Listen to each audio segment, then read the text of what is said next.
But stereotypes are there for a reason. But stereotypes also change over time. But because the two hemispheres are more interconnected, women are twice as likely to not know their lefts from their rights compared to men. That's not good. Of course not. I don't want more women in the world. Fuck them. It's hereditary because since the 1950s to now, there was a study and it showed that testosterone in men are actually decreasing.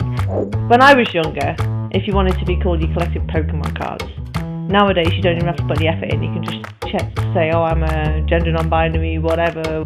But who are you to put your perception of how you view the world onto other people?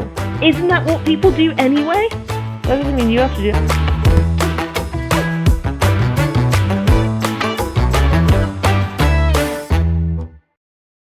Men and women are fundamentally different. So why does society keep lying to me? I'm Izzy. And I'm Garcia. And welcome to Informally Informed. So, I had an interesting conversation with the TERF on Sunday.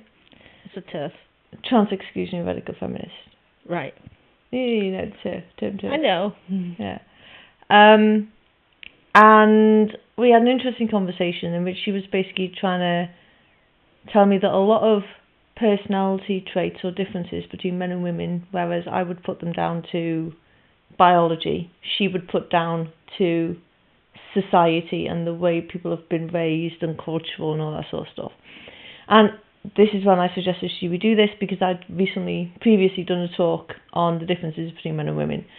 Now, I'm not going to be focusing on the physical differences like bone density, lung capacity, because they're obvious. I mean, we'll walk outside. But what I'm going to focus on in this is basically from the neck up, because for some reason people acknowledge that there's differences between men and women physically, but for some reason from the neck up they just assume that everybody's like a monolith. That's not true. And I basically wanted to go through a few points. And one of the things I also wanted to mention was the fact that men are basically told that they're socialised into not wanting to talk about their feelings, and if only they would talk about their feelings more, and they bottle things up because they're supposed to be strong and style and because that's what society expects men to do. But the reality is most men, regardless of culture, don't want to talk about their feelings because they're men. They're wired differently. So expecting men to deal with situations in the same way that women deal with things, I mean, you could even make that argument that that's toxic femininity, right? But I would also, I guess it is, well, there is toxic femininity, but I will also argue that this idea that women want to talk about their feelings is also a problem. This idea that because you're a woman, you should want to discuss your feelings every 5 seconds. That's also a problem. And the fact that because you're a man, you shouldn't. You shouldn't. Obviously, there are outliers. And I was going to say that there are outliers, but when we talk about men and women, we're talking generally. There are some women that want to be bodybuilders, and there are some men that want to do ballet. Yeah. But for the most part, 90%, 95%. And there's a spectrum, obviously. Masculinity is on a spectrum, femininity is on a spectrum. But for the most part, men and women are wired differently. True. Can I just, before you move on, I know it's not a sticking point, it's because it's one that's recently come up in my life, I'm just going to discuss this real quick. Sure. This idea that, do you know what the problem with this talking about your feeling stuff is? It's a societal pressure. It's a societal pressure because I'm a woman. Well spotted. They're real. I grew them myself. And when I say, I don't want to talk about it, it's, you should want to talk about this, or they expect women to be gossips and terrible, you know what I mean? And it's just like, most of the women that I know in my life are just not like that. Yeah. It's a TV thing. Now you know how men feel. Now you know how men feel. Yeah, well, I've always known how men felt because I live in the same society as them. But in the sense that, in the sense that, hay fever's kicking my ass, and I'm surrounded by plants. In the sense that, men in society are seen as this strong monolith of strength, and women are this cowering, gossiping woman. Do you know what ruined it for me? Desperate Housewives. Do you remember that show, Desperate Housewives? I didn't watch it because I had the little thing I like to call a life. Oh, whatever. We were younger then. We didn't have lives when Desperate Housewives came out. It ruined it for me, and I think TV has done a terrible, an excellent job, if that's what was the point of it, to push these things on people. An excellent job of capitalising on the stereotypes between men and women. Mm-hmm. But stereotypes are there for a reason. But stereotypes also change over time. They're not true. 1950s housewives anymore. That's true. But let me give one myth that I'm determined to bust today is the idea that 99% of jobs can be done just as equally by both men and women. That's not true.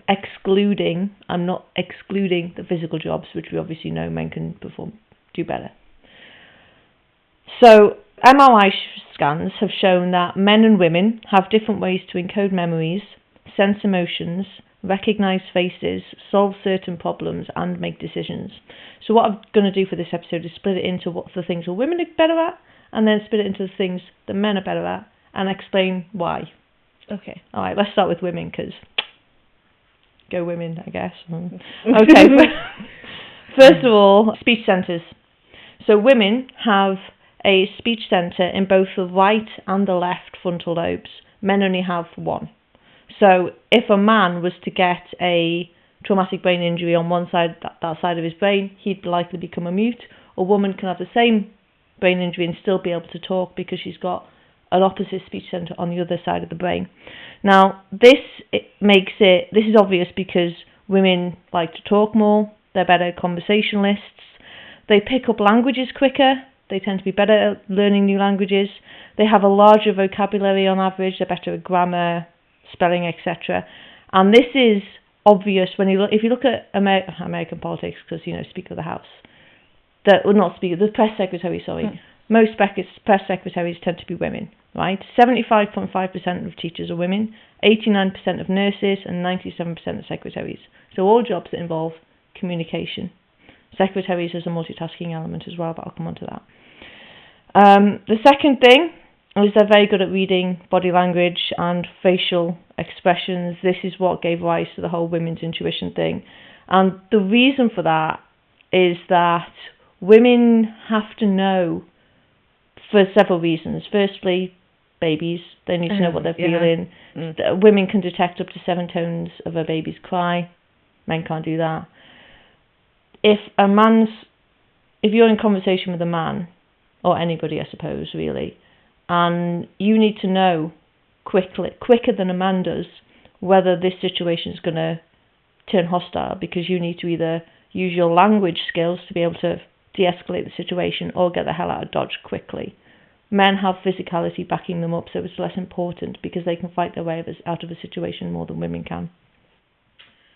And I was talking to somebody in work about this, and she was like, yeah, I knew that. Women have more fibre connections between both sides, connecting the two sides of their brains.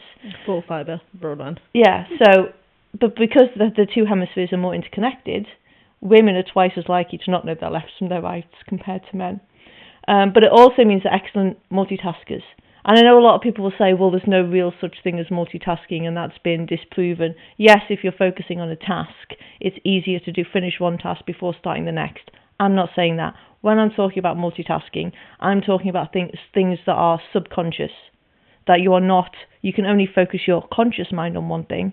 So, for example, women are half as likely to crash while talking on a mobile phone and driving, right? Because both acts are subconscious. Men really find difficulty doing that. They're able to balance more plates, hence a lot of secretaries. And they're also able to follow conversations a lot easier. I could have a conversation with, I don't know, if I was a boss, one of my work minions, I'd be like, do that.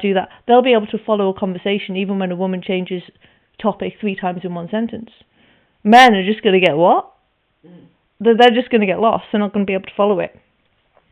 Women have a larger range of colour compared to men. I mean, you know the stereotype where a woman holds up 2 colours and says, which one do you think would look better on the living room wall? And the man's like, they both look the same to me. Right? Back in the days where there was no fridges, women have to be able to tell whether the meat's going to go off quickly. Slight changes in redness of somebody's face is a good indicator as to whether or not they're going to kick off. The whole berries thing, there's loads of reasons as to, well, I say loads of reasons why, like anybody actually knows, but loads of theories why. And women also have a wider peripheral vision than men. So men have to be focused on one task. Oh, and it comes down to as well this whole thing of becoming temporarily deaf. Have you heard about this? So, when you're in work and you're talking to a guy and he's reading something and you're like, dude, and you're like, Dick's ignoring me. Likelihood is he's not ignoring you. He just hasn't heard you. Because men can become temporarily deaf when they're focusing in on something, and women aren't like that. So again, it comes down to a lack of understanding, I suppose. Where you think they're being a dick, they're not always necessarily. Can I just add to this? Because funnily enough, I also read some of this stuff, even though some of it's quite obvious, but I also read some of this stuff, right? And I was thinking just along the lines of a conversation that I was having. I think I was having this conversation with you because I'm pretty sure we talk about a lot of stuff, and I can't think exactly. But I'm pretty sure we were also talking to Ethan about this. Hi, Ethan. Estrogen, hormones in the food, that's now changing the way that men and women are. Testosterone in men is becoming lower. This is a known phenomenon. It's not something I did any research on for this, but it's something I know about because it's a thing. But then because of the hormone changes, it's a lot of these differences are starting to become less and less because they're physiological changes. So you know what they say about like men becoming more womanly? In my research, when I was reading about this, they brought up some of this stuff. Their ability to multitask, the way that their brains are changing to become more female. That's not good. Of course not. I don't want more women in the world. Fuck them. No, but do you know what I mean? It's like these differences are becoming... They're still there because some of these are just biological differences, physiological differences.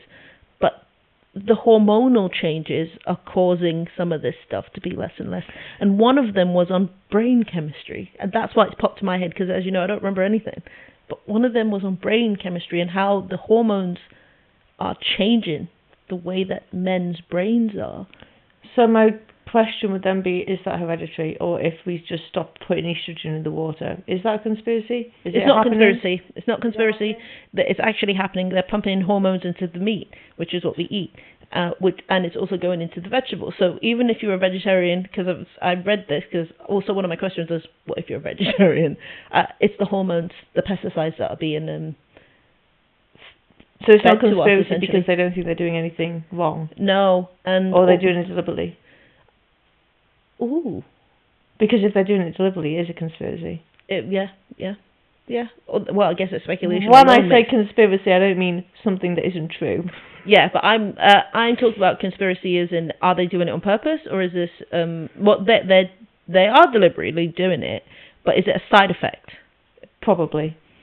And the next question then becomes, is it hereditary? So say they stop doing it tomorrow, would a random bloke's son be born with just as much testosterone? It is hereditary. It's hereditary because since the 1950s to now, there was a study, and it showed that testosterone in men are actually decreasing to the point that over the period of time, and a lot of men now have to have added testosterone. Is that in line with an increase in hormones? Because that would suggest it's not necessarily hereditary. But it's in line with because of the food that we eat hasn't really changed that much. It's changed in terms of GMOs, which we don't really have in this country, in the UK. We do, but we don't. It's imported, but it's not. Yeah. Our homegrown vegetables, we don't. But because we import so much, as the UK doesn't actually produce enough food to feed its population. It hasn't done since before the war. It hasn't done. So because of how the government has screwed us, we are just as bad as America's society in a lot of ways. in terms of the hormones and such that Sure. we're getting into our Okay. food. Yeah. We're as bad as them in a lot of ways. So even like the creams that people use for their skins has got added estrogen in it. Wow. I know, right? Imagine me sat there at 5 o'clock in the morning reading this, thinking, I'm not going to sleep now. This is nightmare fuel. Nightmare fuel. And then we look at like, and then this then brought up the question to me, and it shouldn't have, but it did, about the amount of gays in the world. They're going up? Yeah. Well, okay. Well, I know. It's a fad. That was a big out there question that had nothing to do with anything, but gays have always existed. Yes. But it's just... But I would argue that it's a fad. But then 20% of people aged 25 or under now identify as some form of alphabet letter. That's not accurate. Come on. Some people are just... When I was younger, if you wanted to be called, you collected Pokemon cards. Nowadays, you don't even have to put any effort in. You can just say, oh, I'm a gender non-binary, whatever, because they're all included in the... Or you can say, I'm bisexual, it's just that I've only ever dated men, I just have never found a woman, blah, blah. All this kind of stuff. People will say things. I always knew that, like, the gays existed. When I was growing up, I had a gay neighbour. Hi, Tony. And he was great, to be perfectly honest with you. And I had a crush on his friend.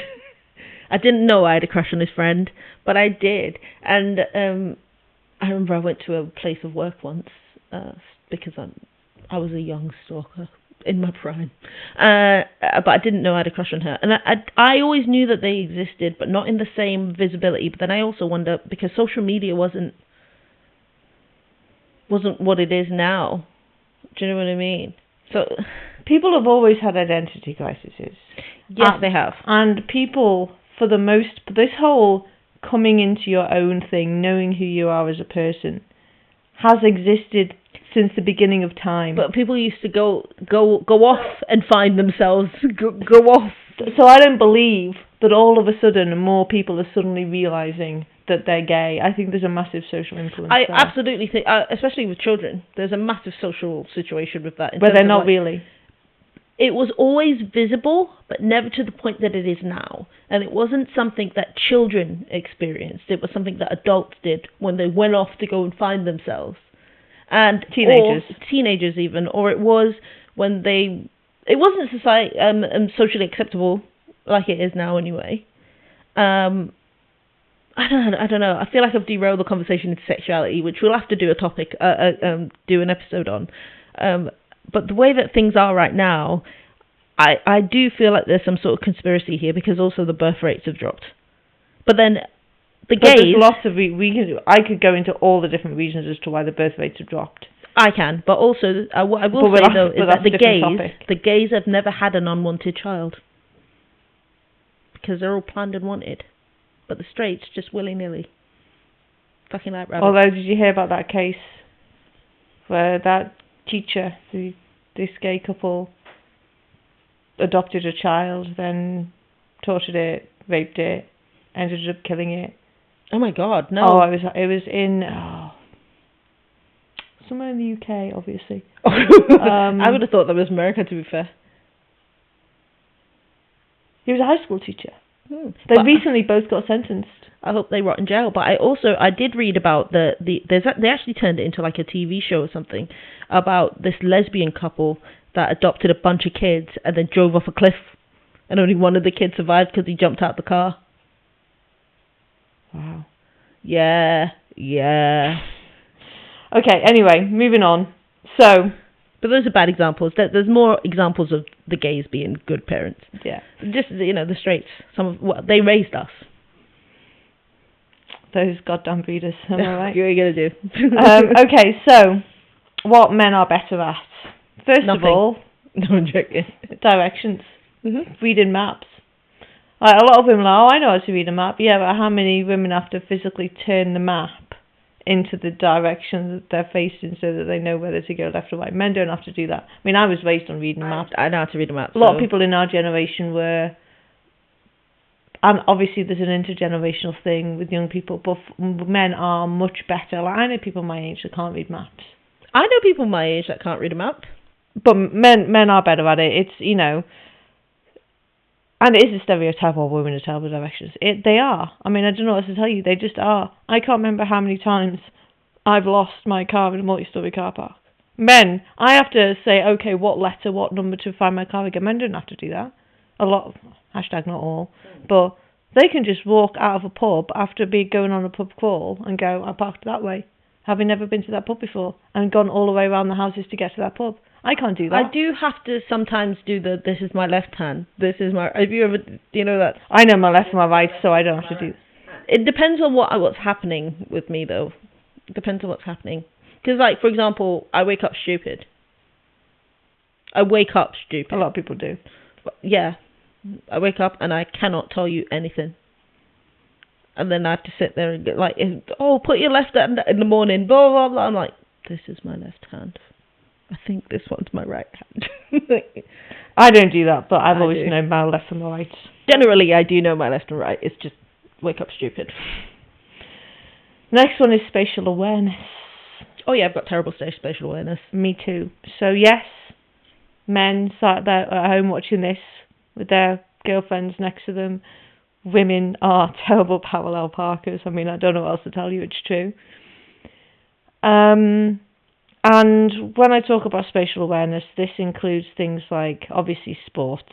And I'm not even talking about physical sports. I'm talking about sports that don't involve any physical strength. Darts, snooker, pool, well, that's the same thing.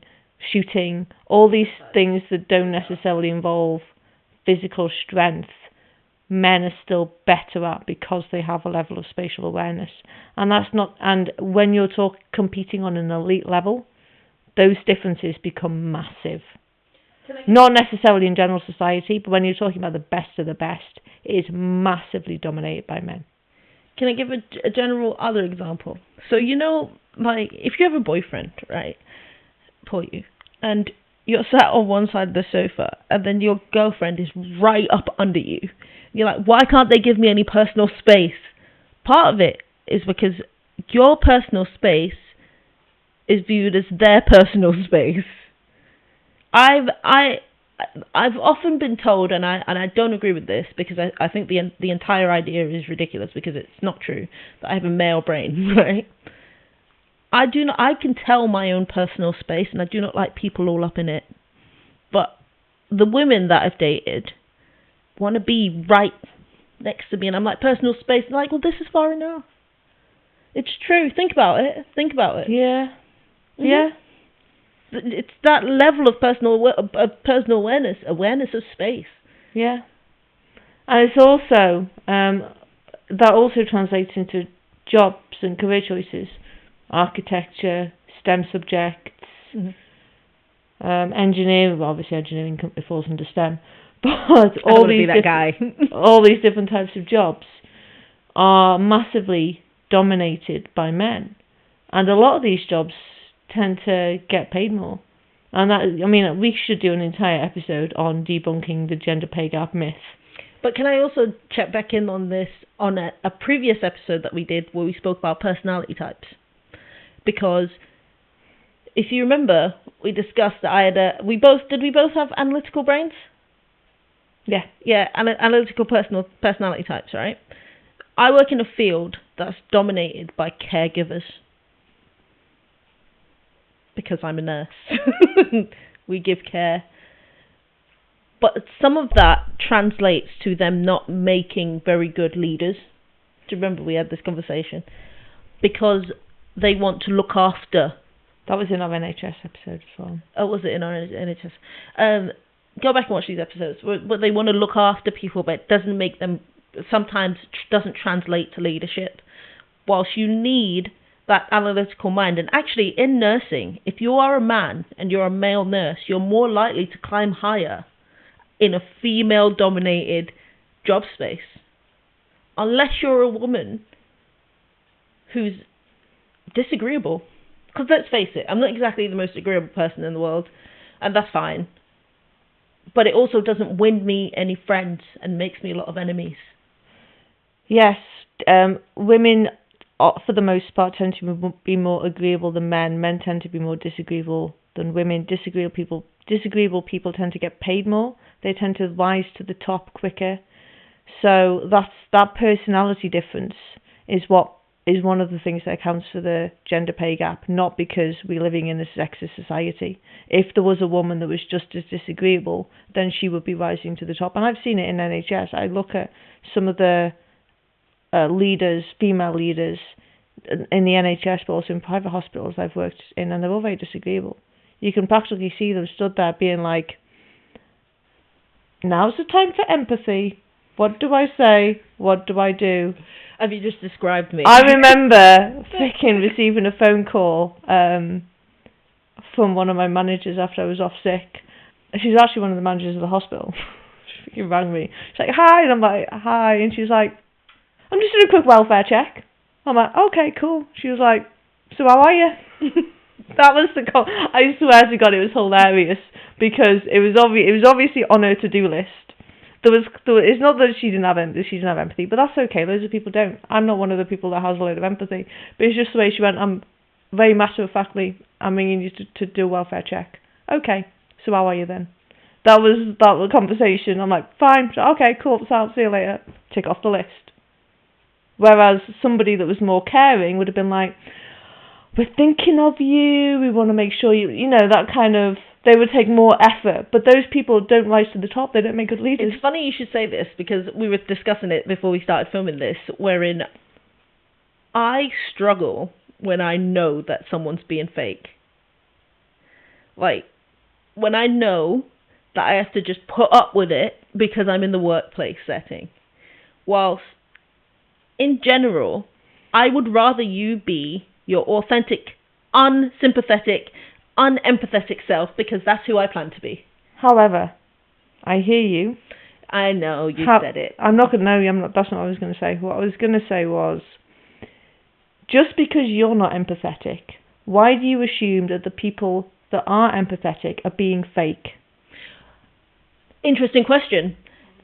And I've thought about this, I've pondered this, and I've concluded that the reason that I feel this is because I don't think, and this is, it's my opinion on this, but I don't think that it's, sustainable to be like that. For you? In general, think about how much energy that eats up. But who are you to put your perception of how you view the world onto other people? Isn't that what people do anyway? That doesn't mean you have to do it, and that doesn't mean that just because you find it, like the introvert, you can apply the same thing to introversion, extroversion. I'm extroverted, you're introverted. You find it socially draining to go in other situations. I find it energizing in social situations. Just because you find it emotionally draining to be empathetic all the time, other people thrive off it in a similar way, the introversion, extroversion. But how is that helpful? Because I guess for me, I guess I'm looking at it. It's incredibly helpful in a nursing role. Is it? Because in context, right?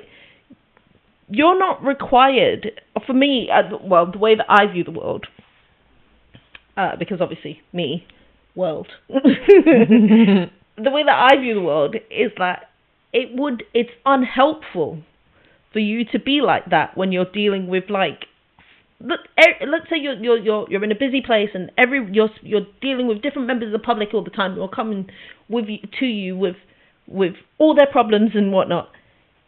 If you're being so empathetic, you're giving a piece of yourself to all of these people. What's left? Not necessarily. Number one. And number two, you're right, it is very much circumstantial. Right?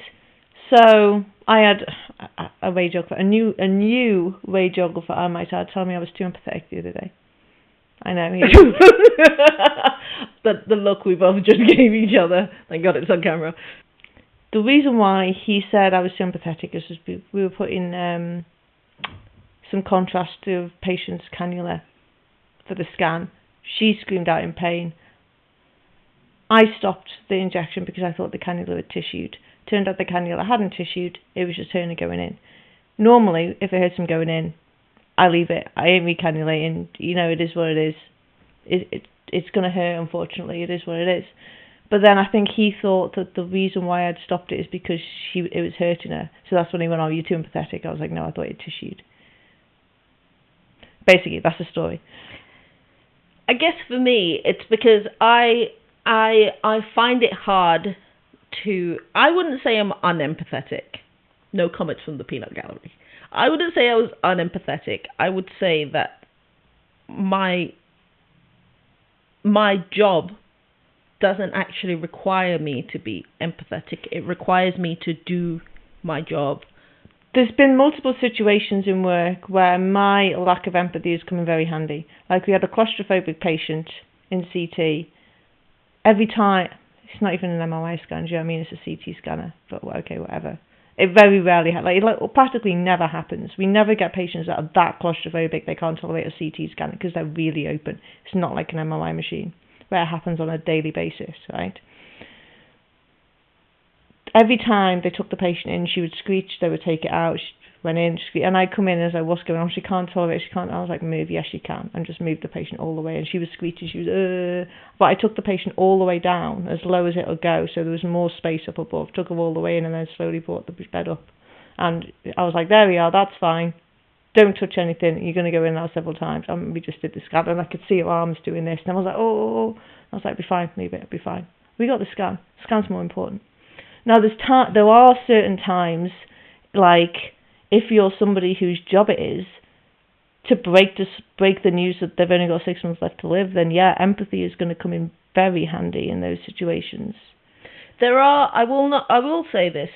So there are times where my lack of empathy has been a disservice to me, but there are times where it's been very helpful, like you said. Exactly. And there are times where I don't think that sympathy should ever play a part in my role. Because you do not require me to be sympathetic to your plight. It clouds your judgment. You require me to do my job, to do what's written. You know what I mean? To do what's right, that kind of thing. But there were some jobs where if you didn't have any empathy, it would be a disservice. Anyway, like what?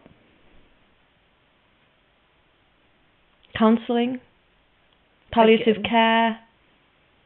Again, I don't think that those things require you to be empathetic, because if you are seeing people die day in, day out, I'm not talking about the effect on you. I'm talking about the effect on the other person and your ability to do your job. How you feel about it doesn't come into your ability to do your job. But it does. But it does, in a sense that if you have nothing left, and then but again, you're coming back to the presupposition. No, because that it requires a whole person to do the job. It requires a person. So even if you are... But your presupposition is that too much empathy is draining, is emotionally draining. That's not what I'm saying. Other people are... That's not what I'm saying. Nobody feeds on that ability to sort of... Actually, you know what? Never mind. Some people do. That ability to feel wanted. But your presupposition, because you literally just said that you've only got so much to give. You only have so much to give. But that doesn't mean that everybody only has so much to give. You're looking at it from an unempathetic point of view. But everybody does have so much to give, because if you look at the bucket situation, you know, the analogy with the bucket, everybody has a limit, a bucket. So let's say you're giving... There's no limit for me to be around people. There's no limit for me to be around people. Fair enough. For the most part. So why should there be any limit for some people when it comes to empathy? Not everybody is built the same. Not everybody thinks the same. What do you guys think about this? Because I'd be interested to hear your views on this particular part. Yeah, okay. Okay, anyway, moving on, back to men. After that segue. So, coming back off the whole spatial awareness thing, I did put a side note next to it about how men are more competitive than women. For the most part, they tend to get more obsessive than women for the most part. So men are more likely to be obsessed with things like football. Stalkers. Yes. Mostly men.